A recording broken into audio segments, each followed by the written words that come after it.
સંત એને ત્યાં યોગ કરવા જવા માંડ્યા તો બધા રોગ ભાગી ગયા અને 25 વર્ષના હોય ને એવી યુવાન જેવી સ્ફૂર્તિ આવી.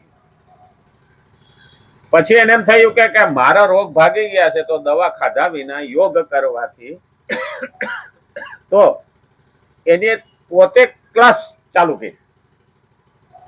તમે આવો અને સસ્તામાં સસ્તું. કારણ કે એને કીધું એટલે કોઈએ એવું કીધું કે આ તો ભારતીય સંસ્કૃતિ છે ને. તો કે એમાં એવું થઈ લોક કલ્યાણને અર્થે ભારતીય સંસ્કૃતિ પણ જો ઉપયોગમાં આવતી હોય છેલ્લા 50 વર્ષથી એ યોગ ક્લાસ ચલાવે છે ને કંઈક એના શિષ્ય બની ગયા. યુવાનીથી માંડીને બુઢાપા સુધીના બધા એની પાસે આવે છે. ના ઢીચણની ફરિયાદ, ના કમરની ફરિયાદ, અને બહેનોમાં તો કમરની બહુ જ ફરિયાદ રહેતી હતી. તો એ માજી 101 વર્ષના અહીંયા જ્યારે લેવા આવ્યા ને પદ્મશ્રી એવોર્ડ, ત્યારે 30 વર્ષના ને શરમાવે એવી ની હાઈલ હતી. મસ્ત વિડીયો મને કાલે મોકલાયો.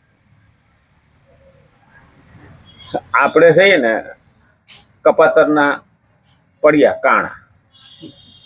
આપણે ની યાદ સંસ્કૃતિ છે ને આપણે પીઝા ખાઈને પશ્ચિમ સામે જોઈએ છે. ખરેખર જોવા જઈએ ને આપણી સંસ્કૃતિ આપણને કોક શીખડાવે છે. કેવા ભાગ્યા છીએ.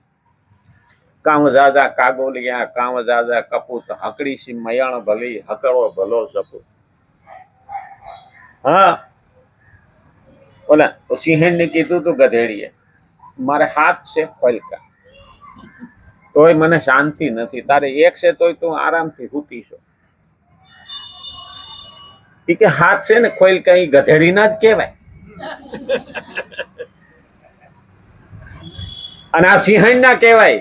એકે હજાર એવા થવા જોઈએ. ભારતીય સંસ્કૃતિમાં 1000ના ટોળામાં એકલો પડે ને તો ફેંદાઈ જાય બધું.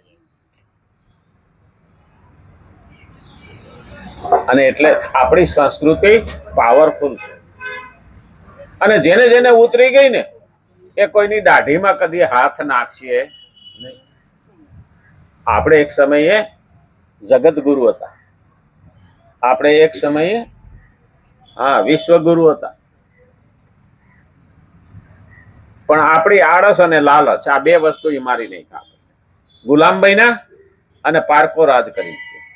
અને ગુલામીને પોતાનું જીવન કદી શુદ્ધ દેખાતું નથી. ગુલામ આપણે હવે એક પ્રકારના જ નથી રહ્યા.